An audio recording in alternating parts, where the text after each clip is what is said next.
निरन्धस्य ज्ञानाञ्जनशलाकया चक्षुरुन्मिलितं येन तस्मै श्रीगुरवे नमः।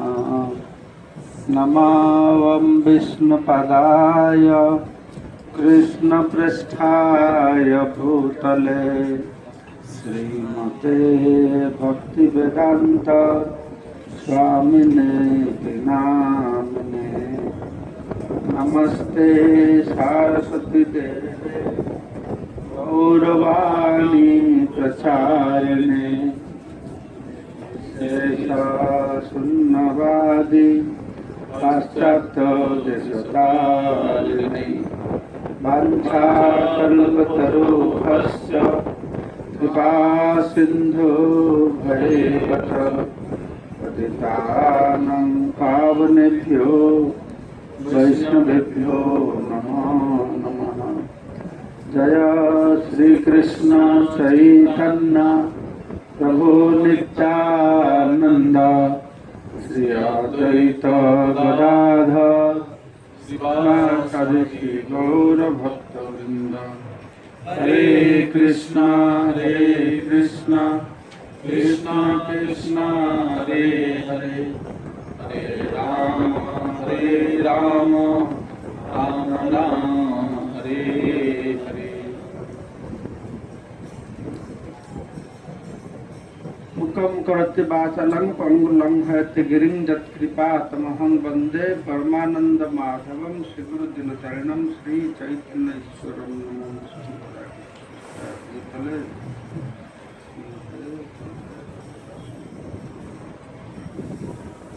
আজকে আমরা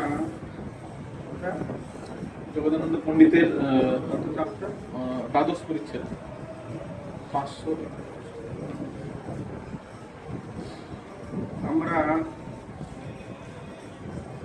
শ্রবণ করলাম, শ্রবণ করেছিলাম হরিদাস ঠাকুর সম্পর্কে। আজকে শ্রী চৈতন্য মহাপ্রভুর সঙ্গে জগদানন্দ পণ্ডিতের প্রেমপূর্ণ আচরণ, তো এই সম্পর্কে আমরা শ্রবণ করব কিভাবে গৌড় থেকে প্রতি বছর ন্যায় ভক্তরা আসছেন শিবানন্দ সেন তত্ত্বাবধানে। তো রাস্তায় কিভাবে শিবানন্দ সেন তো একদিন ঘাট পার হবে, নদী বেরোবে, তার কোনো কারণ সে পিছিয়ে পড়ে গেছে, আগে চলে এসেছে ভক্তরা। তো নিত্যানন্দ প্রভু থাকার বাসস্থান পাননি, আর খুব রেগে গিয়ে বলছে তার সব ছেলে মরুক। তারপরে তাকে প্রণাম করে লাথি মেরেছে। তো কিভাবে এই যে নিত্যানন্দ প্রভু তাকে লাথি মারলে কিভাবে শিবানন্দ প্রভু নিয়েছে, এটা অত্যন্ত শিক্ষণীয়। তারপরে সে লাথি মারল বলে তার ভাগনা শ্রীকান্ত রাগ করে আগে চলে গেছে। তো মহাপ্রভু প্রণাম করছে যে মহাপ্রভু সেটাকে কিভাবে গ্রহণ করেছেন। তারপরে জগদানন্দ পণ্ডিত, তিনি সত্যভামার অবতার, তার সঙ্গে প্রেমপূর্ণ আচরণ, প্রণয়ের রস, আমরা এই শব্দ অনেকবার শ্রবণ করেছি। তো জগদানন্দ কিভাবে খুব ভালোবেসে তেল নিয়ে গেছেন এখানে, তো মহাপ্রভু লাগাবেন, কিন্তু মহাপ্রভু তো সন্ন্যাস, কঠোরভাবে সন্ন্যাস ব্রত গ্রহণ করছেন, তো তিনি এটা ব্যবহার করতে বারণ করেছেন। তো রেগে ওই তেলের হাঁড়ি ভেঙে দিয়েছে, খুব অভিমান করছে। তো মহাপ্রভু গিয়ে কিন্তু তার অভিমান খণ্ডন করেছেন। এই সম্পূর্ণ প্রেমপূর্ণ আচরণ ভক্ত আর ভগবানের মধ্যে, ভক্ত আর ভক্তের মধ্যে প্রেম আর ভালোবাসা, এটাই মহাপ্রভু খুব সুন্দরভাবে তার লীলার মাধ্যমে তুলে ধরেছেন। তো যাকে যে ভালোবাসে সে তাকে ভর্ৎসনা করতে পারে। একবার সনাতন গোস্বামী এসেছেন অন্য কোনো শাস্ত্রে বর্ণনা আছে একটা। তো সনাতন গোস্বামী তো এসেছেন মহাপ্রভুকে দর্শন করবে, রথযাত্রা দেখবে। তো এসে আবার দেখছে এখানে মহাপ্রভু সবসময় আলিঙ্গন করছেন, কিন্তু শরীরে অনেক ঘা হয়ে গেছে, পুজ টুজ বেরোচ্ছে, ওর চাইছে না ওটা। তারপরে জগন্নাথ মন্দির তো যেতে পারবে না, জগন্নাথ মন্দির কাছেও যাবে না, গেলে ভয়ে যদি পান্ডাদের যে ছাই তাদের উপর পড়েছে তারা অপবিত্র হয়ে যাবে। এইভাবে সনাতন গোস্বামী নিজেকে খুব অধম বলে মনে করতেন, তার দৈন্য ভাব। তো উনি ঠিক করেছেন চলো আমি আর এখানে থাকবো না। তো জগদানন্দ পণ্ডিত থেকে একদম পরামর্শ করছে কি করবো। জগন্নাথ বলছে ঠিক আছে, তুমি তো মহাপুর দর্শন হয়ে গেল, আর রথযাত্রা পরে তুমি চলে যাও, বৃন্দাবন যেতে পারো, মহাপুর চাইছেন তোমাকে ওখানে যেতে। তো একদিন জগদানন্দ সনাতন গোস্বামী মহাপ্রভুকে বলছেন এরকম আমি পরামর্শ করলাম জগদানন্দ পণ্ডিতের সঙ্গে, তা আমি রথযাত্রা পরে বৃন্দাবন চলে যাব। মহাপ্রভু রেগে বলছেন কালকের বটলা জগা তার অত সাহস, তুমি প্রামাণিক আচার্য তোমাকে উপদেশ দিচ্ছে, অত সাহস হলো, খুব ভর্ৎসনা করছে। তো সনাতন গোস্বামী কিভাবে নিল এটাকে?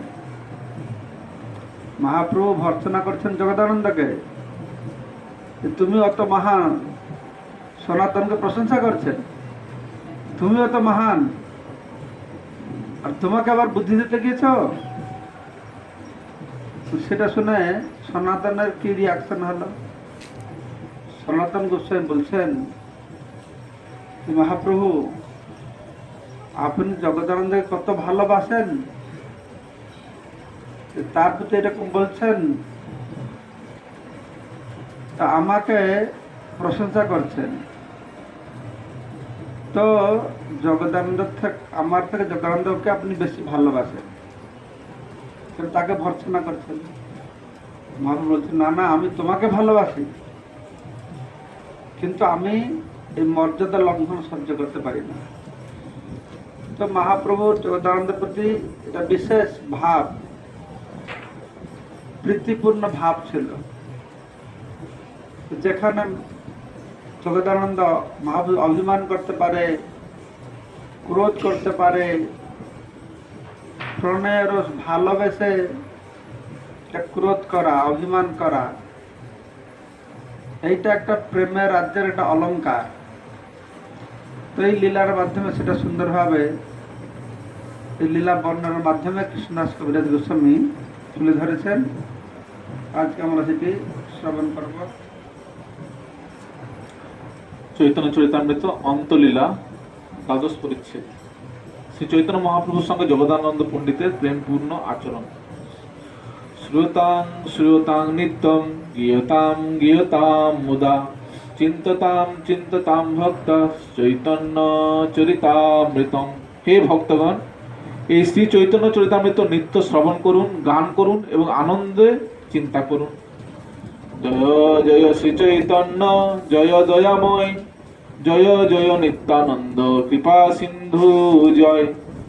পরম দয়াময় শ্রী চৈতন্য মহাপ্রভু জয়, কৃপা সিন্ধু নিত্যানন্দ প্রভু জয়। জয়াদ্বৈত চন্দ্র জয়, করুণা সাগর জয়, গৌর ভক্তগণ কৃপা পূর্ণান্তর। করুণা সাগর শ্রী অদ্বৈত চন্দ্রের জয়, শ্রী চৈতন্য মহাপ্রভু সমস্ত ভক্তবৃন্দের জয়, যাদের অন্তর কৃপাপূর্ণ। অতঃপর মহাপ্রভুর বিষণ্ণয় অন্তর, কৃষ্ণের বিয়োগ দশা স্ফুরে নিরন্তর। কৃষ্ণ বিরহে শ্রী চৈতন্য মহাপ্রভুর অন্তর অত্যন্ত বিষণ্ণ হয়ে উঠেছিল এবং কৃষ্ণের বিরহজনিত সমস্ত বিকার তার শ্রীঅঙ্গে নিরন্তর প্রকাশিত হচ্ছে। তো মহাপ্রভু যখন পুরীতে ছিলেন, তো 24 বছর সন্ন্যাস আশ্রমের মধ্যে 6 বছর গমনাগমন, বৃন্দাবন দক্ষিণ ভারতীতে ভ্রমণ করেছেন। 18 বছর পুরীতে অবস্থান করলেন, তার হচ্ছে 12 বছর তিনি নিরবচ্ছিন্ন ভাবে শেষ 12 বছর পুরীতে থাকতেন। সেখানে থেকে তিনি গম্ভীরায় কৃষ্ণ বিয়োগ দশাস্ফুরে নিরন্তর। চৈতন্য মহাপ্রভু হৃদয়ে সবসময় শ্রীকৃষ্ণের বিরহ মানে রাধারানী ভাব অঙ্গীকার করেছেন। তো রাধারানী কিভাবে কৃষ্ণ বিরহ অনুভব করছেন সেটাকে তিনি আস্বাদন করছেন। ওই যে কৃষ্ণ বিরহ শুরু হয়েছে মহাপ্রভু জীবনে কানাই নাটশালায়, যখন মহাপ্রভু ভগবান প্রথম দর্শন করেছেন, কাহা যাব কাহা পাবো মুরলী বদন, সেখানে কৃষ্ণের বিরহ ভাব। তারপরে এসে সেখানে তো সন্ন্যাস নিয়েছে, পুরী গিয়ে সে বিরহ ভাব আরো তীব্র হয়ে উঠেছে। মহাপ্রভু গম্ভীরায় থেকে আহা কৃষ্ণ প্রাণধন ব্রজেন্দ্র নন্দন, কাহা যান কাহা পান মুরলী বদন, এটাই সবকিছু ছিল। তিনি কাহা যান কাহা পাব মুরলী বদন, কোথায় যাব কোথায় পাবো। ভগবান কৃষ্ণ কত আকর্ষণীয় হয়ে উঠেছিলেন, অবশ্যই তো রাধারানী ভাব নিয়ে এসেছেন হবেই। তো সব সময় হাহা কৃষ্ণ প্রাণনাথ ব্রজেন্দ্র নন্দন, কাহা যান কাহা পাব মুরলী বদন, এইরকম তিনি রাত দিন এরকম খুব স্বস্তিতে থাকতে পারছেন না। দিনের বেলা তবুও তো একটু ভক্তরা যাওয়া আসা করছে, কথা বলছে, কীর্তন করছে, কেটে আছে। সন্ধ্যা হলে কষ্টে রাত্রি গোয়ায় স্বরূপ রামানন্দ শোনে। তো স্বরূপ দামোদর রায় রামানন্দ সঙ্গে থাকতেন। মহাপ্রভুকে বিদ্যাপতি চণ্ডীদাস গীত গোবিন্দ শোনাতেন, মহাপ্রভু ভাব অনুসারে গান শোনাতেন, শ্লোক পড়ে শোনাতেন। এইভাবে তিনি রাত্রি যাপন করতেন। আর প্রতি বছর ন্যায় গৌড়ের ভক্তরা তার সঙ্গে শিবানন্দ সেনের অধ্যক্ষতায় দর্শন করতে আসতেন। 7 নম্বর শ্লোক। এথা গৌড় দেশে প্রভুর যত ভক্তগণ, প্রভু দেখিবারি সবে করিলা গমন। এদিকে বঙ্গদেশ থেকে শ্রী চৈতন্য মহাপ্রভু সমস্ত ভক্তরা তাকে দর্শন করার জন্য জগন্নাথপুরীতে যাত্রা করলেন। শিবানন্দ সেনার আচার্য গোসাই, নবদ্বীপে সব ভক্ত হইলা এক ঠাঁই। শিবানন্দ সেন, অদ্বৈত আচার্য প্রমুখ সমস্ত ভক্তেরা নবদ্বীপে একত্রিত হলেন। কুলীন গ্রামবাসী আর যত খণ্ডবাসী, একত্র মিলিলা সব নবদ্বীপে আসি। কুলীন গ্রাম এবং খণ্ডগ্রামের অধিবাসীরা নবদ্বীপে এসে একত্রে মিলিত হলেন। নিত্যানন্দ প্রভুরে যদ্যপি আজ্ঞা নাই, তথাপি দেখিতে চলেন চৈতন্য গোসাই। শ্রী চৈতন্য মহাপ্রভু যদিও নিত্যানন্দ প্রভুকে আদেশ দিয়েছিলেন বঙ্গদেশে কৃষ্ণ ভাবনামৃত প্রচার করতে এবং জগন্নাথপুরীতে না যেতে, তা সত্ত্বেও নিত্যানন্দ প্রভু শ্রী চৈতন্য মহাপ্রভুকে দর্শন করার জন্য জগন্নাথপুরীতে চললেন। এইটা আছে প্রেমের আর একটি লক্ষণ। তো ভালোবাসার দরুন সে তার নির্দেশকে আদেশকেও লঙ্ঘন করছে। তো এই ভালোবাসার জন্য এই যে আদেশ লঙ্ঘন, এটা তোমার প্রভু বা প্রেমাস্পদ ব্যক্তিকে দুঃখ দেয় না, সে অন্তরে আনন্দ পায়। যদিও কখন কখন বাহিরে রোষ দেখাবে, অন্তরে আনন্দ পায়। তার আদেশ লঙ্ঘন করলেও ভগবান আনন্দ পায়। কেন না? আমার জন্য, আমার প্রতি ভালোবাসার দরুন সে আমার আজ্ঞাকে অবজ্ঞা করছে। তো এটা কুলীন গ্রাম আছে, খণ্ডবাস মানে শ্রীখণ্ড, জাজি গ্রাম কাটুয়ার কাছে জাজি গ্রাম আছে। এখানে পাশে শ্রীখণ্ড বলে জায়গা আছে, খুব সুন্দর। সেখানে মহাপ্রভু বহু ভক্ত আছে, তাদের ঘর বাড়ি সব এখন রয়েছে। নরহরি আর মুকুন্দ আছে, গাছটা সেখানে আছে না, যেখানে অবিরামকে নৃত্য করেছিলেন, বটবৃক্ষ আছে। কুলীন গ্রামে ততটা কিছু বেশি নাই, কিন্তু কুলীন গ্রামবাসী আর খণ্ডবাসী শ্রীখণ্ড, এই 2 গ্রাম ছয় মহাপুর ভক্ত। মহাপুর বলছেন কুলীনবাসীর অন্তর্ভক্ত। সেই মহাপুর না কে বলছে, সেই গ্রামের যে কুকুর শুয়োর তারা ভক্ত নাকি সেখানে। আমাদের একজন কুলীন গ্রামের ভক্ত আছে। ভক্ত আছে। হ্যাঁ, তো তারপরে যে মহাপ্রভুকে দর্শন করবার জন্য তারা সব একটুটা হতো। তখন তো তখনকার সবাই আমার যেরকম এখন এই সব লক্ষ্মীগন্ধ প্রভু নামহাটা সব ট্যুর করছে, বৃন্দাবন যাচ্ছে, দ্বারকা যাচ্ছে, কখন প্লেনে যাচ্ছে, কখন ট্রেনে যাচ্ছে। তখন কি হয়ে যেত, সব হেঁটে হেঁটে যেত, আরো আনন্দ হইচই করে, সব হেঁটে হেঁটে রাস্তার মধ্যে রান্না বান্না করতো, খেত। কিন্তু হোটেল ছিল না, পরিবেশন হয় বিদ্যার কোথা ছিল, এটা গৌড়ের ঘরে, গোয়ালের ঘরে, জানি না কোনো গোয়াল ঘরটা কোথায় রাখছিল কে জানে, যেখানে ভক্তরা তার ঘরে তারা থাকতেন সেখানে। তো কারা কারা সেই সঙ্গে যেতেন সেটা কৃষ্ণদাস কবিরাজ গোস্বামী বর্ণনা করছেন। 11 নম্বর। শিবাসাদি চারি ভাই সঙ্গেতে মালিনী, আচার্য রত্নের সঙ্গে তাহার গৃহিণী। শিবাস ঠাকুর তার 3 ভাই এবং পত্নী মালিনী দেবীকে সঙ্গে নিয়ে যাচ্ছিলেন এবং আচার্য রত্ন তার গৃহিণীকে নিয়ে যাচ্ছিলেন। শিবানন্দ পত্নী চলে 3 পুত্র লইয়া, রাঘব পণ্ডিত চলে ঝালি সাজাইয়া। শিবানন্দ সেনের পত্নীও তার 3 পুত্রকে নিয়ে যাচ্ছিলেন এবং রাঘব পণ্ডিত তার ঝালি সাজিয়ে নিয়ে যাচ্ছিলেন। তত্ত্ব গুপ্ত বিদ্যানিধি আর যতজন, 2-3 শত ভক্ত করিলা গমন। বাসুদেব দত্ত, মুরারি গুপ্ত, বিদ্যানিধি প্রমুখ 200-300 ভক্ত শ্রী চৈতন্য মহাপ্রভুকে দর্শন করতে যাচ্ছিলেন। সচি মাতা দেখি সবে তার আজ্ঞা লইয়া, আনন্দে চলিলা কৃষ্ণ কীর্তন করিয়া। সচি মাতাকে দর্শন করে তার আদেশ নিয়ে সমস্ত ভক্তরা মহা আনন্দে শ্রীকৃষ্ণের নাম কীর্তন করতে করতে জগন্নাথপুরী অভিমুখে যাত্রা করলেন। তারা যাত্রা শুরু করবার আগে জগন্নাথ মিশ্র বাড়িতে আসতেন, সচি মাতাকে দর্শন করে তারপর যেতেন। কেন সচি মাতার নির্দেশ তো মহাপুর পুরীতে আছেন না, মহাপুর তো সন্ন্যাস নিয়ে বৃন্দাবনে যাওয়ার কথা।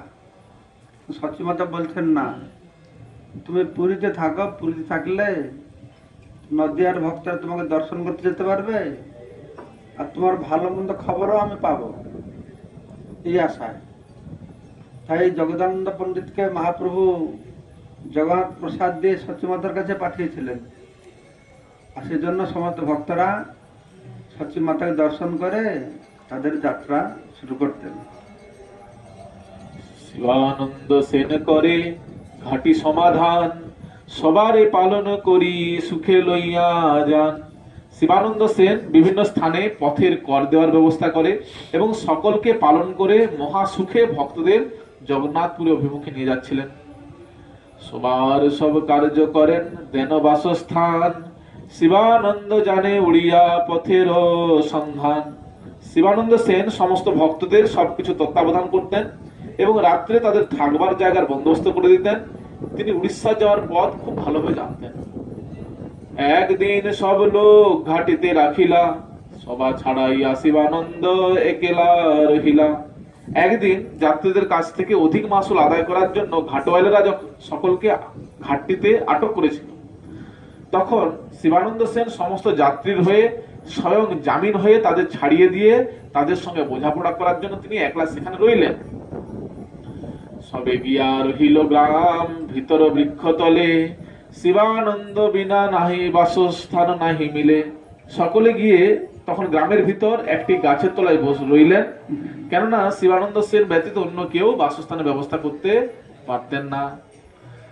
নিত্যানন্দ প্রভু ভোকে হয়ে ব্যাকুল হইয়া, শিবানন্দে গালি পাড়ে বাসা না পাইয়া। ইতিমধ্যে ক্ষুধায় কাতর হওয়ার লীলাবিলাস করে নিত্যানন্দ প্রভু বাসা না পাওয়ায় শিবানন্দ সেনের উদ্দেশ্যে গালি দিতে লাগলেন। তারা গিয়ে ঘর বাড়তে গাছের গোড়ে এসে বসে আছে, দল বল নিয়ে বসে আছে। তো নিত্যানন্দ প্রভু খুব খিদে লেগে গেছে। নিত্যানন্দ ভগবান আর খিদে লাগে নাকি? যেন কৃষ্ণ তিনি ভগবান হলো, তার খিদা লেগে গেল। খিদার চোটে তিনি কি করছেন, সে হাড়ি ভেঙে দিয়েছিলেন। নিত্যানন্দ প্রভু কি করেছেন, লাঠি মেরে দিয়েছেন একটা। সে হাড়িতে বাড়ি মেরেছে কৃষ্ণ, নিত্যানন্দ প্রভু ওর মাথায় লাঠি মেরে দিয়েছেন। নিত্যানন্দ প্রভু রেগে, খিদা লেগে গেছে, শিবানন্দে গালি দিচ্ছে, বলছে তিন পুত্র মরুক শিবার এখনো না আইলা। তো গ্রামগঞ্জে এরকম বল না, কার নাম যদি হরিহর বলে হরিয়া হরিয়া বলে, হ্যাঁ তার কার নাম যদি বাসুদেব বাসুয়া বলবে, শিবানন্দকে শিবানন্দ শিবা বলছে। তিন পুত্র মরুক শিবার এখনো না আইলা, ভোকে মরি কেন মরে বাসা না যাওয়া এলা। আমি ভোকে মরছি তো এ পর্যন্ত আসলো না।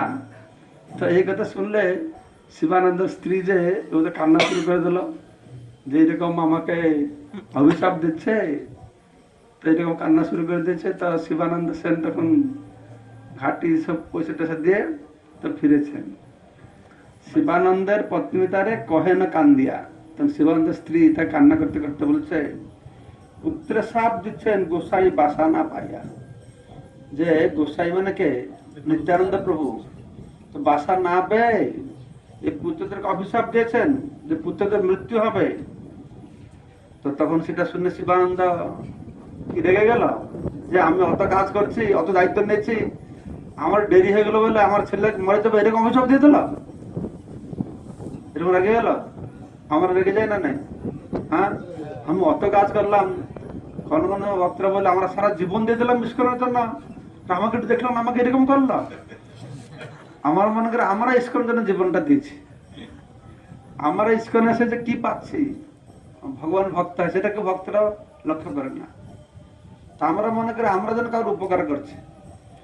তো শিবানন্দ সেন মহাপ্রভু নিত্যানন্দ প্রভু ক্রোধান্বিত হয়ে তাহলে তো তিন পুত্র মরে যাবে।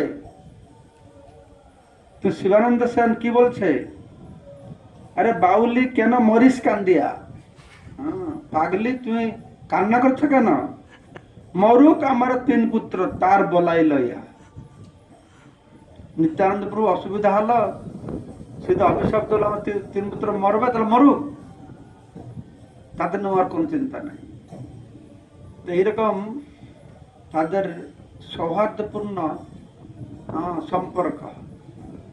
তো শ্রীবাস ঠাকুর, শ্রীবাস বাড়িতে খুব নৃত্য কীর্তন হচ্ছে, শ্রীবাসের বড় ছেলে মারা গেছে,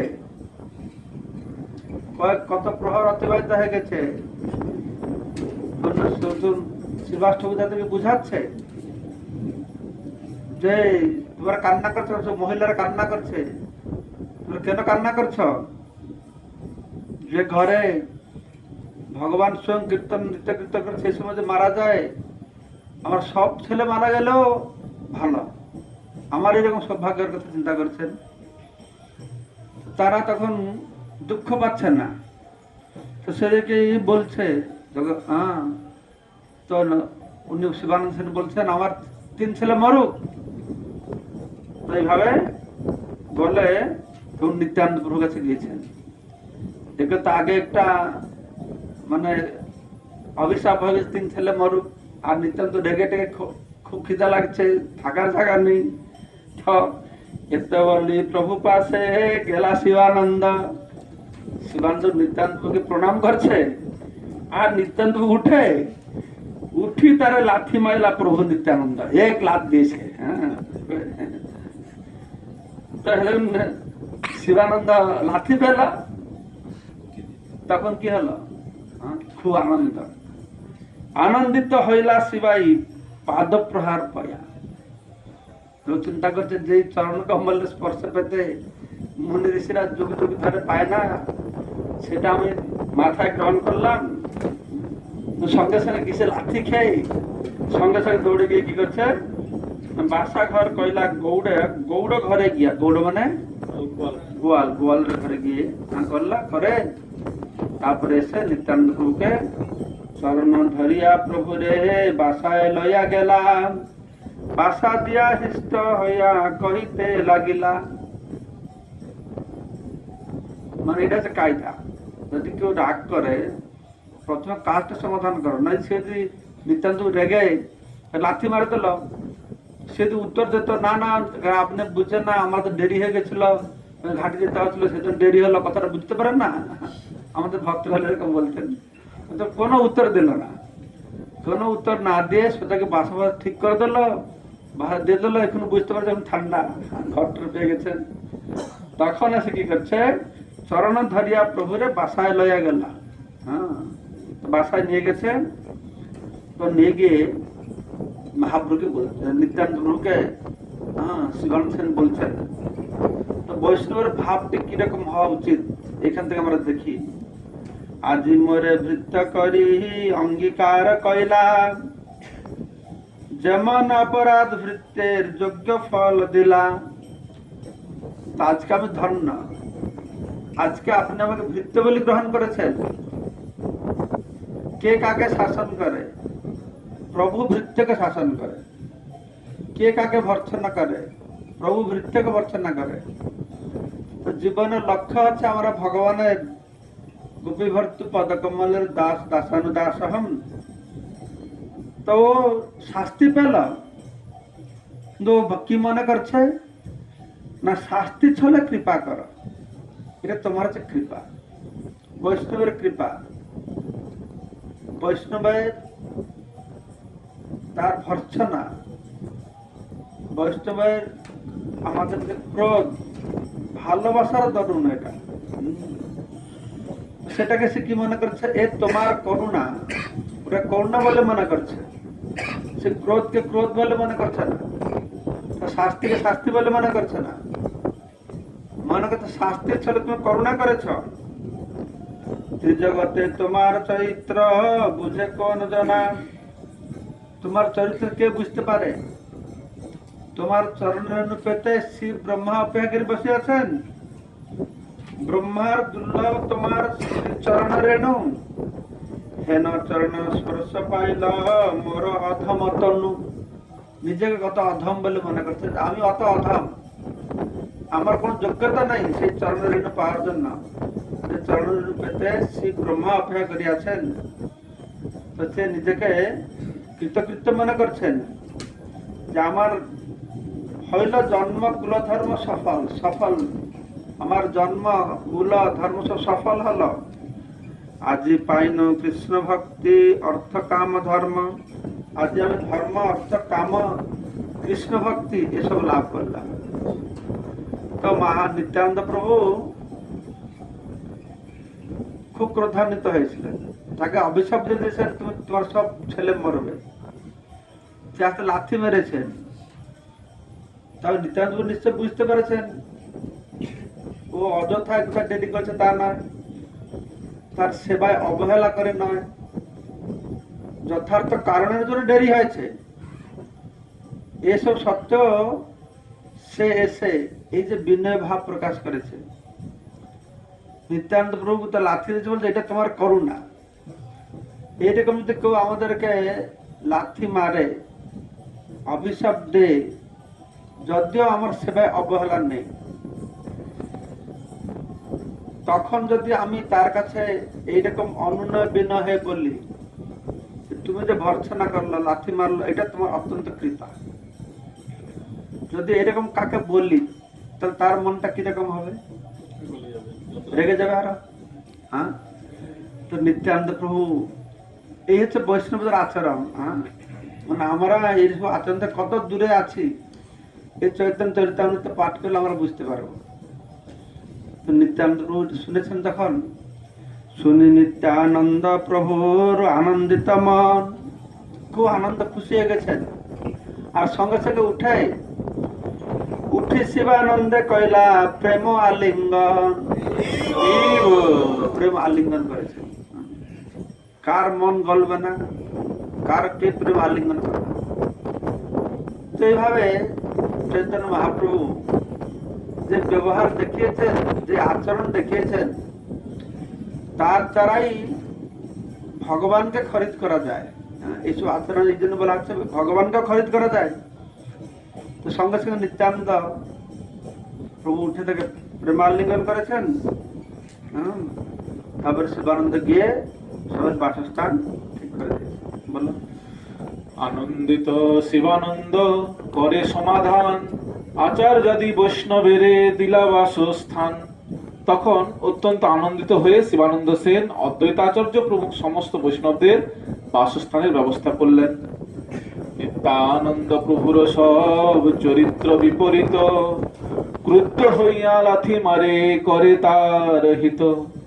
নিত্যানন্দ প্রভুর চরিত্র বিপরীত ধর্মী। ক্রুদ্ধ হয়ে তিনি যখন কাউকে লাথি মারেন তখন তিনি প্রকৃতপক্ষে তার মঙ্গল সাধন করেন। শিবানন্দের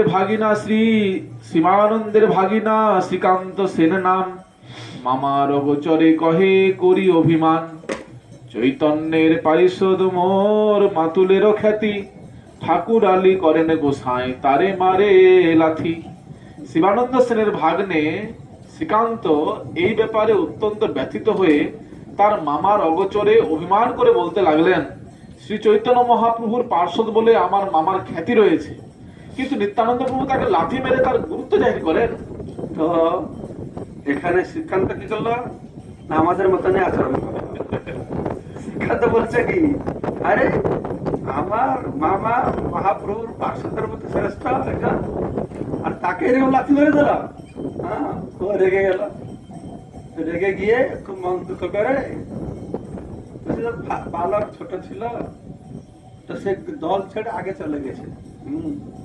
আগে গিয়ে সুদাম পুরীতে চলে এসছে।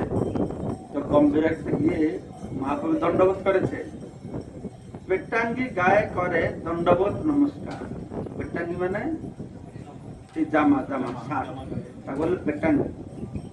তো জামা পড়ে গেছিল, তো জামা পড়ে গিয়ে নমস্কার দণ্ডবোধ করেছে। পেটাঙ্গি গায়ে করে দণ্ডবোধ নমস্কার। গোবিন্দ কহে শ্রীকান্ত আগে পেটাঙ্গি উতার। তো গোবিন্দ বলছে, শ্রীকান্ত তুমি আগে পেটাঙ্গিটা মানে আগে জামাটা খোলে তারপর প্রণাম করো। তো এইটা হচ্ছে নিয়ম নাকি শাস্ত্রে বলা আছে। প্রভুপাদের দৃষ্টান্ত এখানে উদ্ধৃত করেছেন যে যে ব্যক্তি জামা গায়ে দিয়ে প্রণাম করবে তারা 7 জন্ম কুষ্ঠরোগ হয়ে যাবে। তো এটা সাউথ ইন্ডিয়াতে কোন সাধু সন্ন্যাসীরা আজ জামা পরে না। সাধু সন্ন্যাসীরা কোন সেলাই করে জিনিস পড়তে নেই নাকি। আর এরকম প্রণাম করতে হবে, এই পেটটা যেন মাটিতে লাগে। তো আমি দেখছি এখন বাংলাদেশে যাই, কখন বাংলাদেশের লোক প্রণাম করবে, এই কাপ মানে জামাটাতে পড়েছে ওই জামাটা তুলে দেবে, তুলে প্রণাম করে। আমি এইরকম করে কেন? তো এখানে এইটা পড়া পরে বুঝতে পারলাম বলছে পেটাঙ্গি উতারে না, অন্তত পেটটা যেন মাটিতে লাগে। সেই জন্য তারা কি করে প্রণাম করে। এখনো বাংলাদেশের অভ্যাসটা আছে, আমাদের অভ্যাস নেই, যেখানে আছে।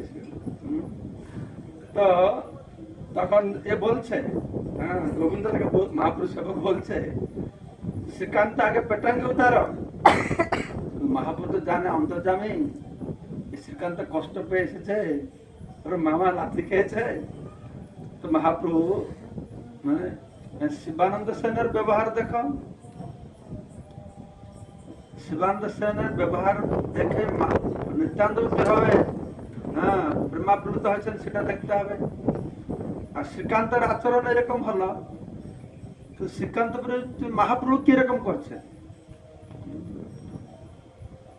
সে তো অবোধ বালক, রেগে গেছে, মামাকে লাথি মেরেছে বলে মহাপ্রভু তাকে বুঝাতে পারতেন, আরে না না নিত্যান্ত তোমার বাবা মামার কি কৃপা করেছে, কি বুঝালো? মহাপ্রভু কি বলছেন? প্রভু কহে শ্রীকান্ত আসিয়াছে পাইয়া মন দুঃখ, কিছু না বলিও করো যাতে ইহার সুখ। তো গোবিন্দ বলছে, না না তা কিছু বললো না, ও দুঃখ পেয়ে এসেছে। মহাপ্রভু অন্তর্যামী বুঝতে পেরেছেন, ওর মামাকে নিত্যানন্দ প্রভু লাথি মেরেছেন আর অভিশাপ দিয়ে দিচ্ছে, ও দুঃখ পেয়ে এসেছে। তো মহাপ্রভু কত স্নেহ, কত মমতা ভক্তদের প্রতি। না না সে ঠিক আছে, সেটা অশাস্ত্রীয় কাজ করলো তখনকার সময় অনুসারে। পেটাঙ্গিটা খোলে, শার্ট খোলে প্রণাম করা কথা। মহাপ্রভু আসছেন আপনে আচার্য ধর্ম জীবের শিখাও, ধর্ম শিখাবে, কিন্তু সে একটা কাজ করলো, এটা শাস্ত্রীয় কাজ নয়। তখন মহাপ্রভু অত স্নেহ তার প্রতি, গোবিন্দকে বারণ করছে কিছু না বললি, না না না কে কিছু বলো না, সে মনে দুঃখ পেয়ে এসেছে। তখন মহাপ্রভু কি করছেন? বৈষ্ণবের সমাচার গোসাই বুঝিলা, একে একে সবার নাম সিদ্ধান্ত জানাইলা, কিন্তু আগে চলে এসেছে। তো মহাপ্রভু জিজ্ঞাসা করছেন কারা কারা এসেছে, কি ব্যাপার জিজ্ঞাসা করছে। তো শ্রীকান্ত সবার নাম বলছে কারা কারা এসেছে। দুঃখ পাইয়া আসিয়াছি, এই প্রভুর বাক্য শুনি জানিলা সর্বজ্ঞ প্রভু এত অনুমান। তো মহাপ্রভু যে বলছেন গোবিন্দকে যে দুঃখ পেয়ে এসেছে, তখন তো শ্রীকান্ত বলে না যে কি ঘটনা, কিন্তু মহাপ্রভু বলছে দুঃখ পেয়েছে কিছু বলো না।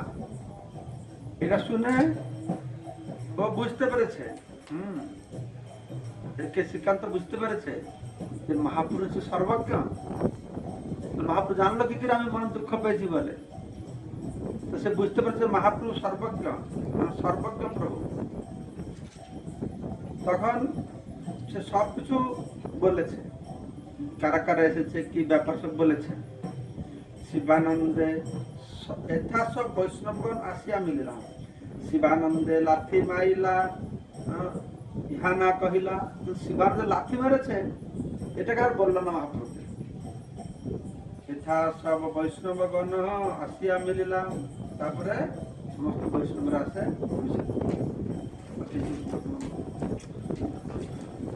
পূর্ববৎ প্রভু কইলা সবার মিলন, স্ত্রী সব দূর হইতে কইলা প্রভুর দর্শন। শ্রী চৈতন্য মহাপ্রভু পূর্ববৎ সকলের সঙ্গে মিলিত হলেন এবং স্ত্রী লোকেরা দূর থেকে শ্রী চৈতন্য মহাপ্রভুকে দর্শন করলেন। বাসাঘর পূর্ববৎ সবারে দেওয়াইলা, মহাপ্রসাদ ভোজনে সবারে বোলাইলা।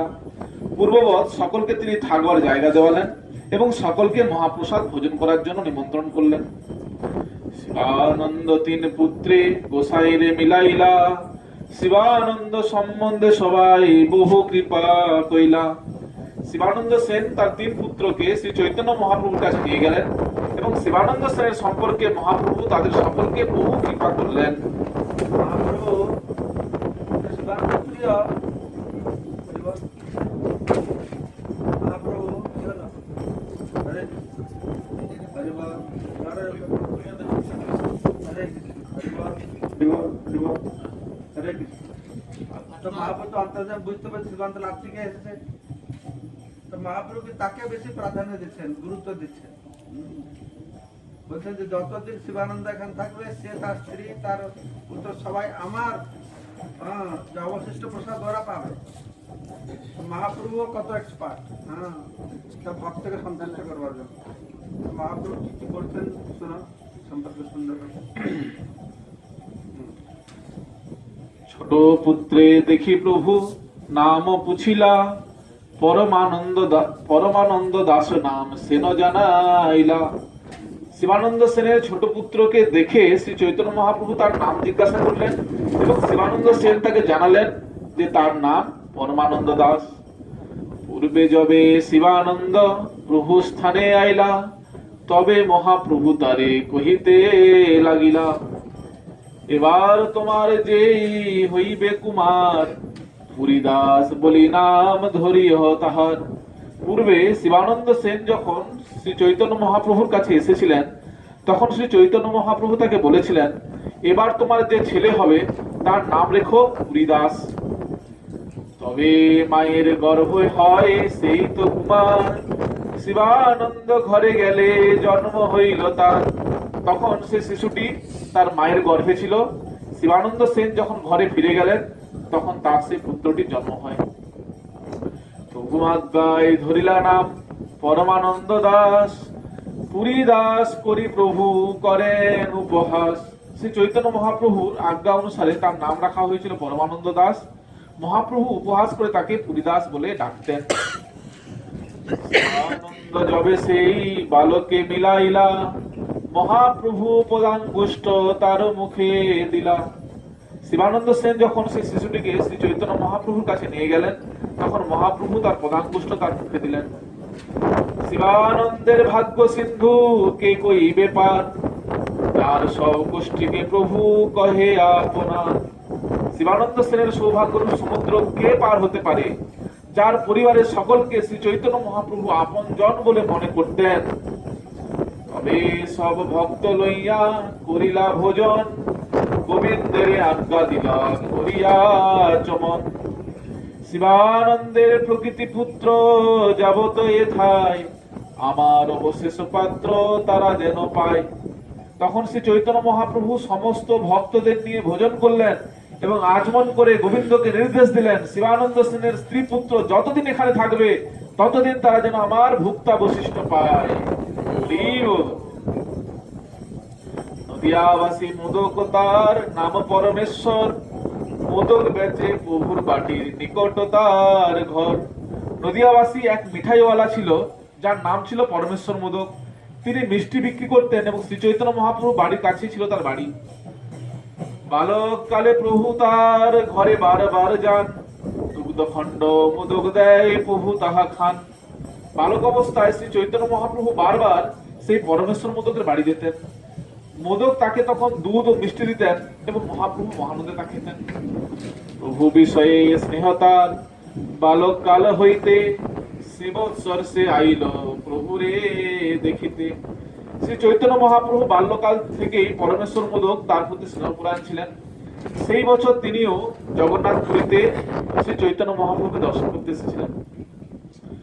পরমেশ্বরা মুই বলি দণ্ডবত কইল, তারে দেখে প্রভু প্রীতে তাহারে পুছিল। পরমেশ্বর কুশল হ, ভালো হইল আইলা, মুকুন্দার মাতা আসিয়াছে সেহ প্রভুরে কহিলা।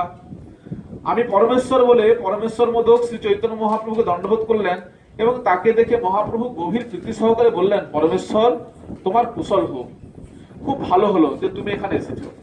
পরমেশ্বর মোদক তখন মহাপ্রভুকে বললেন, মুকুন্দের মাও এসেছে।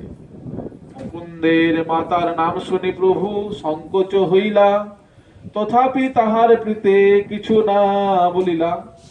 মুকুন্দের মায়ের নাম শুনে শ্রী চৈতন্য মহাপ্রভু সংকোচ বোধ করলেন, কিন্তু পরমেশ্বরের প্রতি তার প্রীতিবশত তিনি তাকে কিছু বললেন না। তস্যই পাগল শুদ্ধ বৈদ দিনা জানে, অন্তরে সুখী হইলা প্রভু তার সেই গুণে। না, অন্তরঙ্গ সম্পর্কের ফলে কখনো কখনো লৌকিক আচারের লঙ্ঘন হয়। প্রশ্রয় পাগল কখনোই শুদ্ধ বৈদগ্ধি অর্থাৎ শুদ্ধ বাক্যাচুর্য জানে না। তাই পরমেশ্বর মোদকের এই আচরণে শ্রী চৈতন্য মহাপ্রভু অত্যন্ত সুখী হয়েছিলেন।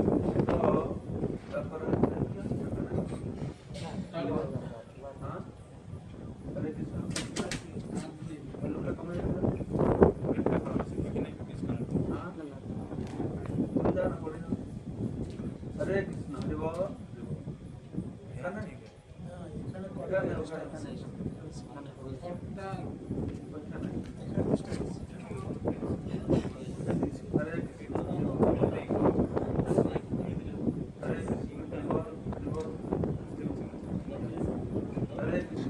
হরি বল। হ্যাঁ ঠিক আছে, হাওয়াতে নড়ে চলে যাচ্ছে, মানে হাওয়া যাচ্ছে তো। এখানে দেখো এই পরমেশ্বর তো আসলো মহাপ্রভুকে, মহাপ্রভু ছোটবেলায় বাড়িতে যেতেন, মিষ্টি খাওয়াতো, তো স্নেহ বসত এসে মহাপ্রভুকে দর্শন করি। তো মহাপ্রভু খুশি হয়েছে, তো এসে বলছে পরমেশ্বর বলছে মুকুন্দর মা এসেছে। সন্ন্যাসীর কাছে এটা বলতেন নাই, যেহেতু খুব সরল মনে বলছে, উদাসীন হয় বলছে, সেজন্য মহাপ্রভু অন্তরে সুখী হয়েছেন। অন্তরে সুখী হইলে প্রভু কেন সুখী হয়েছে? তাদের সরল গুণ দেখে। গ্রামগঞ্জ থেকে লোক আসে, তারা বুঝে না তো কিভাবে কথা বলতে হয়, কিভাবে সম্মান করতে হয়, কিন্তু যারা ভালো ভক্ত তাদের ব্যবহার ঠিক না থাকলেও তাদের প্রতি ক্রোধ করে না।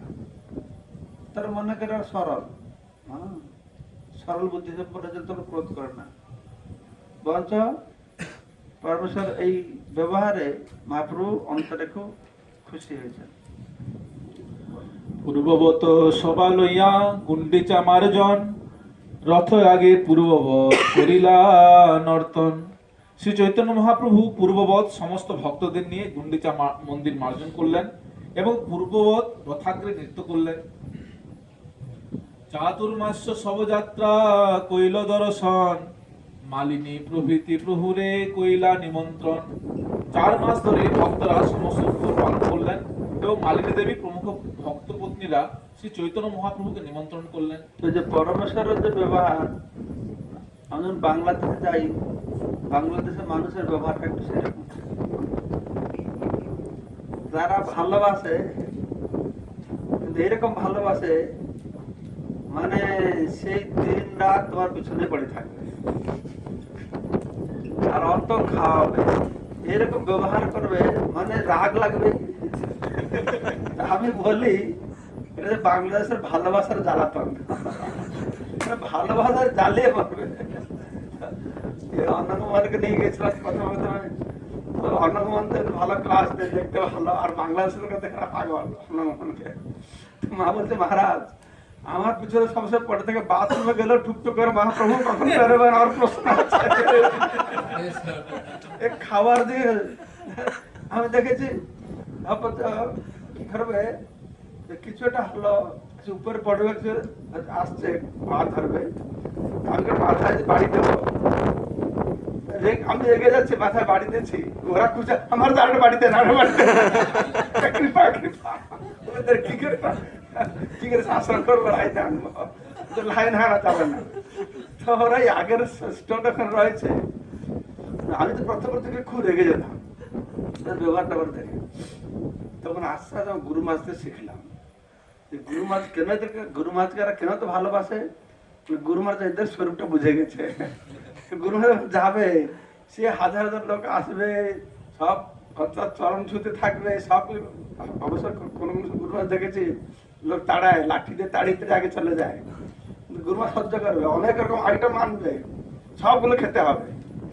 তো গুরু মাছ যেহেতু জানে বাংলাদেশ মানুষকে কি কি সন্তুষ্ট করতে হয়, তাদের ব্যবহারটা সহ্য করতে, বাংলাদেশে গেলে তাদেরকে সহ্য করতে হবে। কি সহ্য করতে হবে বাংলাদেশে গেলে, কি সহ্য করতে হবে?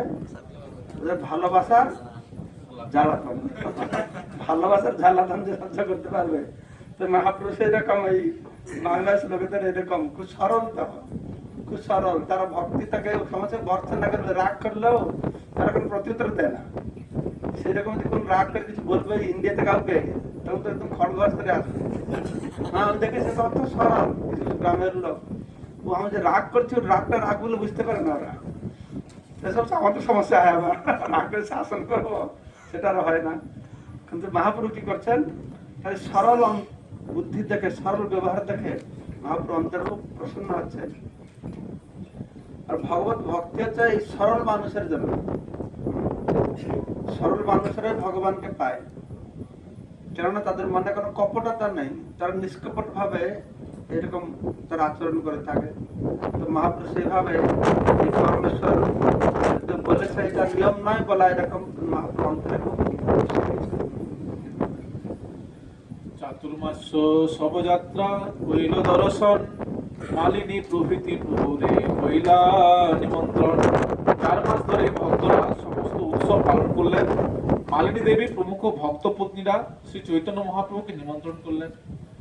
প্রভুর প্রিয় নানা দ্রব্য আনিয়াছে দেশ হইতে, সেই ব্যঞ্জন করি ভিক্ষা দেন ঘর ভাতে। ভক্তরা বাংলাদেশ থেকে শ্রী চৈতন্য মহাপ্রভুর প্রিয় নানা প্রকার দ্রব্য সঙ্গে করে নিয়ে এসেছিলেন। তা দিয়ে নানা প্রকার ব্যঞ্জন রান্না করে তারা শ্রী চৈতন্য মহাপ্রভুকে তাদের গৃহে নিমন্ত্রণ করে ভোজন করালেন। দিনে নানা ক্রীড়া করে লইয়া ভক্তগণ, রাত্রে কৃষ্ণ বিচ্ছেদে প্রভু করেন রোদন। দিনের বেলা শ্রী চৈতন্য মহাপ্রভু তার ভক্তদের নিয়ে নানা লীলাবিলাস করতেন এবং রাত্রে কৃষ্ণ বিচ্ছেদে আকুল ভাবে ক্রন্দন করতেন। এই মতো নানা লীলা এই চাতুর্মাস্য গেল, গৌড় দেশে যাইতে তবে ভক্তে আজ্ঞা দিল। এইভাবে নানা লীলায় বর্ষার 4 মাস অতিবাহিত হলো এবং তখন শ্রী চৈতন্য মহাপ্রভু তাদের সকলকে গৌড় দেশে ফিরে যাওয়ার নির্দেশ দিলেন। সব ভক্ত করেন মহাপ্রভুর নিমন্ত্রণ, সর্বভক্তে কহেন প্রভু মধুর বচন। প্রতি বর্ষে আইস সবে আমারে দেখিতে, আসিতে যাইতে দুঃখ পাও বহুমতে। তোমা সবার দুঃখ জানি চাহি নিষেধিতে, তোমা সবার সঙ্গ সুখে লোভ বাড়ে চিত্তে। গৌড়ের সমস্ত ভক্তরা শ্রী চৈতন্য মহাপ্রভুকে মধ্যাহ্ন ভোজন করার জন্য নিমন্ত্রণ করতেন এবং মহাপ্রভু তাদের সকলকে মধুর বচনে বলতেন, প্রতি বছর তোমরা আমাকে দেখতে আসো, আসতে যেতে তোমরা কত দুঃখ কষ্ট পাও, তোমাদের সকলের যে কত দুঃখ হয় তা জেনে আমি তোমাদের এখানে আসতে নিষেধ করতে চাই, কিন্তু তোমাদের সকলের সঙ্গসুখ লাভ করার লোভ আমার চিত্তে বর্ধিত হয়। তো মহাপ্রভুর কিরকম প্রেমপূর্ণ সম্পর্ক। 4 মাস অবস্থান করে গৌড়ের ভক্তরা সব ফিরে যাবে, তো মহাপ্রভু তাদেরকে বিদায় দেবে। তো মহাপ্রভু তার কৃতজ্ঞতা জানাচ্ছে, দেখো আমাকে দর্শন করবার জন্য প্রতি বছর তোমরা কত কষ্ট করে আসছো,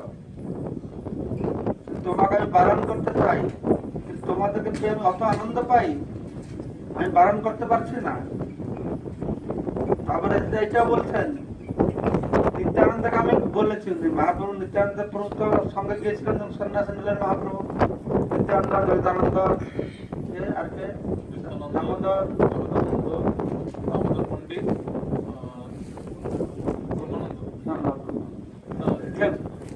তারপরে নিত্যানন্দ প্রভু, তারপরে মহাপ্রভু বলছেন তুমি এখন চলে যাও, গৌড়ে চলে যাও, সেখানে প্রচার করবে। তো মহাপ্রভু সে কথা বলছেন, নিত্যানন্দ আজ্ঞা দিল গৌড়েতে রহিতে, আমার আজ্ঞা ও গৌড় দেশ বেঙ্গলে থেকে প্রচার করবে, কিন্তু আমার আজ্ঞা পালন করলো না। তো আমার আজ্ঞা পালন করলো না, কেন পালন করলো না? না, এই আজ্ঞাটা পালন না করা তার প্রেমের লক্ষণ। আজ্ঞা লঙ্ঘি আইলা কি পারি বলিতে, আমরা আজ্ঞা পালন না করে সে আমাকে দর্শন করতে এসেছে, আমি ওকে আর কি বলবো? হ্যাঁ, আইলেন আচার্য গোসাই মোরে কৃপা করি, প্রেম ঋণে বন্ধ আমি শুনিতে শোধিতে না পারি। তা আমাকে কৃপা করে অদ্বৈত আচার্য এসেছেন, তার প্রেম ঋণে আমি আবদ্ধ, যে ঋণ আমি কোনোদিনই শোধন করতে পারি না। কেন না, মোর লাগে স্ত্রী পুত্র গৃহাদি ছাড়িয়া নানা দুর্গম পথ লঙ্ঘি আইসন ধাইয়া। তা আমি তো এখানে পুরীতে বসে আছি, আমার তো কোনো কষ্ট নেই, কিন্তু এরা অত কষ্ট করে আসছে। আমি এই নীলাচলে রহি যে বসিয়া, পরিশ্রম নাহি মোর তোমার সবার লাগিয়া। তোমাদের জন্য আমি তো কোনো পরিশ্রম করি না। হ্যাঁ, তো মহাপ্রভু চিন্তা করেছেন, আমি কি যে তোমার ঋণ শোধ করব, তোমাদের যে ভালোবাসা আমার প্রতি, আমি কি যে ঋণ শোধ করব? সন্ন্যাস মানুষ মোর নাহি কোনো ধন, আমি তো সন্ন্যাসী, আমার কোনো ধন নেই। তো ভগবান তো ভক্তকে বলছেন, তুমি আমার প্রতি যে তোমার যে ভালোবাসা, আমার প্রতি তোমরা যা করেছ, যেভাবে ভগবান কৃষ্ণ গোপীদের বলল না, ন পারে অহং নিরবদ্ধ সঞ্জুজা স্ব সাধুকৃত বিবুধায় সে বিবাহ মা ভজনা দুর্জয় ঘ শৃঙ্খল সম্বৃশ্য তদ্ভব প্রতিজাত সাধনা। মা ভজন, আমার ভজনা করবার জন্য দুর্জয় গৃহ শৃঙ্খল সম্বৃশ্য, এই গৃহের বন্ধন শৃঙ্খলা বহু কঠিন ছেদন করা, সে সমস্ত ছেদন করে তোমার ঘর বাড়ি ছেড়ে চলে এসেছ, আমি তোমাদের কি প্রতিদান দিব? ন পারে অহং নিরবদ্ধ সঞ্জুজা, আমি যদি ব্রহ্মার আয়ুকাল পর্যন্ত চেষ্টা করবো, তোমাদের প্রতিদান দিতে পারবো না। ন পারে। তো মহাপ্রভু তাই বলছেন, কি দিয়া তোমার ঋণ করিব শোধন, ব্রজগোপীদের ঋণ শোধ করতে পারবা না। ভগবান কৃষ্ণ বলছেন, হ্যাঁ, তোমাদের সেবাতে তোমরা সন্তুষ্ট থাকো। তো ভগবান ভক্তের সেবা গ্রহণ করে, তার প্রেম গ্রহণ করে, ভক্তের কাছে অন্তঋণী হয়। তো ভগবান বলছেন, আমি শপথ করেছি, যে যথামান প্রপদ্যন্ত তথা তার তথাইব ভজেয়ম, যে আমাকে যেরকম প্রপত্তি করবে সেই রকম প্রতিদান দিব। কিন্তু এই সেরকম উন্নত ভক্তের কাছে ভগবান বলছেন, আমি তোমাকে প্রতিদান দিতে পারবো না, তোমাকে আমি আর কি দেব?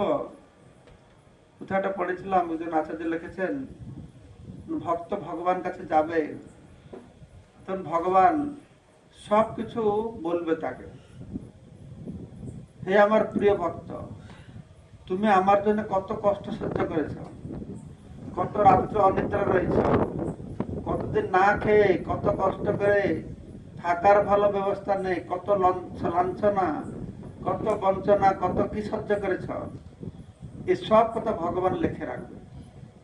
সব মনে করবে ভগবান সব থেকে বেশি কৃতজ্ঞ। ভগবানের মতো কৃতজ্ঞ জগতে কেউ নেই। একটা লোকের সঙ্গে অনেক ভালোবাসা, কত কি করেছ, অনেক করেছ, যে একটু এদিক ওদিক হয়ে গেল বাস, আর কোনো সম্পর্ক নেই, তালাক তালাক তালাক, বাদ দিয়ে দেন। এই জগতে তালাকের জগতে এটা তালাক। কিন্তু ভগবান সেরকম নয়। ভগবান যদি একটু কেউ করে থাকে, ভগবান মনে রাখে। ভগবানটাকে একটু করলে অনেক বলে মনে করে, তোমার জন্য অত করেছ, আমি তার কি তোমাকে কি প্রতিদান দেব? হ্যাঁ, তো বল আমি তোমাকে এটা দেব, তোমাকে কি, তোমাকে সপ্ত রাজ্যের কি রাজ্যের রাজা করে দেব। ভগবান নিজেকে লজ্জিত মনে করবো, আমি কি বললাম, তুমি যা করেছ শুধু তোমার রাজ্যের সম্রাট করবো, কিছুই নাই, তুচ্ছ। না না, আমি তো স্বর্গ রাজা করবো। তো ভগবান আবার লজ্জিত হবে, আমি মুক্তি দেব। হ্যাঁ, তাহলে আমি কি দেব কোনো মাথায় আসছে না। সেজন্য আমি কি করছি, আমি নিজেকে তোমাকে অর্পণ করছি। তো সেই রকম মহাপ্রভু বলছেন যে আমি তো সন্ন্যাসী, আমার তো কিছু ধন নেই, আমার এই শরীরটাই আমার রয়েছে। দেহ মাত্র ধন তোমাহে কইলু সমর্পণ, তাহা বিকাই যাহা বেচিতে, তাহা বিকাই যাহা বেচিতে তোমার মন। আমার একমাত্র সম্পদ হচ্ছে এই দেহ, সেটা আমি তোমাদের কাছে অর্পণ করলাম। তোমরা যে কষ্ট করে এখানে আসছ আমাকে দর্শন করবার জন্য, আমি তো এখানে আরামে বসে আছি। তোমরা তোমাদের যে ত্যাগ, তার পরিবর্তে আমি কি প্রতিদান দেব? তো আমি শরীর দিলাম, সেটি তোমরা যেখানে চাও বেচে বিক্রি করে, হ্যাঁ বিক্রি করে দাও, তাতে আমার কোনো আপত্তি নেই। তো মহাপুরের কথা বলবে, ভক্তরা কিরকম মনে করবে? হ্যাঁ, মহাপুর কতটা কৃতজ্ঞতা দেখাচ্ছেন যে আমার জন্য তোমরা অত কষ্ট করে আসছ। আর সব ভক্তের কথা শ্রবণ করে প্রভুর বচনে সবার দ্রবীভূত মন, সব মন একদম দ্রবীভূত হয়ে গেছে। যে মহাপ্রভু যে বিনীত, কত বিনয় ভাব। হ্যাঁ, মহাপ্রভু বিনীত বচন শ্রবণ করে সকলের মন দ্রবীভূত হয়ে গেছে। আর সবাই সেখানে বসে অঝর নয়নে সবে করেন ক্রন্দন। সব মহাপ্রভুর ব্যবহার দেখে, এই প্রীতিপূর্ণ ব্যবহার, সৌহার্দ্যপূর্ণ ব্যবহার দেখে সবার মন গলে গেছে। আর সব বসে কান্না করছে। তারা চিন্তা করছে আমরা কি করে মহাপ্রভুকে ছেড়ে যাবো এখান থেকে। প্রভু সবার গলা ধরি করেন রোদন। তো বিদায় সম্বোধনা দেবে, তো মহাপ্রভু সবাই গলা ধরে কান্না করছেন। কান্দিতে কান্দিতে সবাই কইল আলিঙ্গন, চন্দন করতে করতে সবাইকে আলিঙ্গন করছে। তো মহাপ্রভু এরকম ভাব দেখে আর কেউ গেল না, সব থেকে গেল। পুরীতে থেকে গেল। কয়দিন থাকলো? 5 দিন। বলো। সবাই রহিল কেহ চলিতে নারিল, আর দিন 5-7 এই মতে গেল। সেখান থেকে চলে যেতে অসমর্থ হয়ে তারা সকলে সেখানেই রইলেন এবং এইভাবে আরো 5-7 দিন অতিবাহিত হলো। অদ্বৈত অবধূত কিছু কহে প্রভু পায়, সহজে তোমার গুণে জগত বিকায়।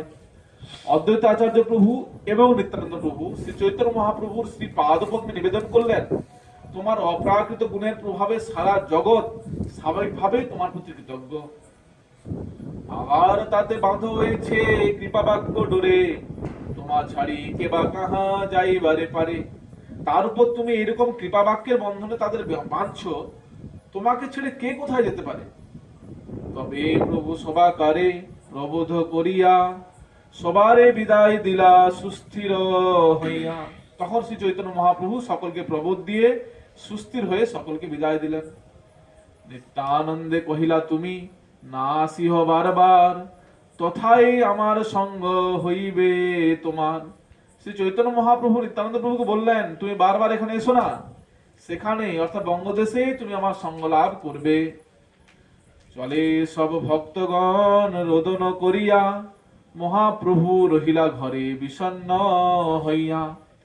ক্রন্দন করতে করতে সমস্ত ভক্তরা সেখান থেকে বিদায় নিয়ে চললেন আর অত্যন্ত বিষণ্ণ হয়ে শ্রী চৈতন্য মহাপ্রভু তার ঘরে রইলেন। নিজ কৃপা গুণে প্রভু বাঁধিলা সবারে, মহাপ্রভুর কৃপাঋণ কে শোধিতে পারে। তার কৃপারূপ বন্ধনের দ্বারা শ্রী চৈতন্য মহাপ্রভু সকলকে বেঁধেছিলেন। মহাপ্রভুর কৃপাঋণ কে শোধ করতে পারে? যারে জয়ছে নাচাই প্রভু স্বতন্ত্র ঈশ্বর, তাতে তারে ছাড়ি লোক যাই দেশান্তর। শ্রী চৈতন্য মহাপ্রভু স্বতন্ত্র ঈশ্বর, তিনি যাকে যেভাবে নাচান তিনি সেইভাবেই নাচেন। তাই তাকে ছেড়ে তার ভক্তরা দেশান্তরে গেলেন। কাষ্ঠের পুতুলে যেন কুহকে নাচায়, ঈশ্বর চরিত্র কিছু বুঝানো না যায়। জাদুকর যেভাবে কাঠের পুতুল নাচায়, তেমনি ভাবে ভগবান সকলকে নাচান। পরমেশ্বর ভগবানের চরিত্র বোঝা কার পক্ষে সম্ভব? ভগবানকে কেউ বুঝতে পারে না, তো সেই কে বুঝতে পারবে না? ভগবান তার কৃপা হয়েছে সে বুঝতে পারবে। সেই সে ঈশ্বর তত্ত্ব বুঝিবার পারে, ঈশ্বরের কৃপালে কাছে যায়। তো ঈশ্বরের ভগবানের যে ঐশ্বর্য মাধুর্য কে বুঝতে পারবে?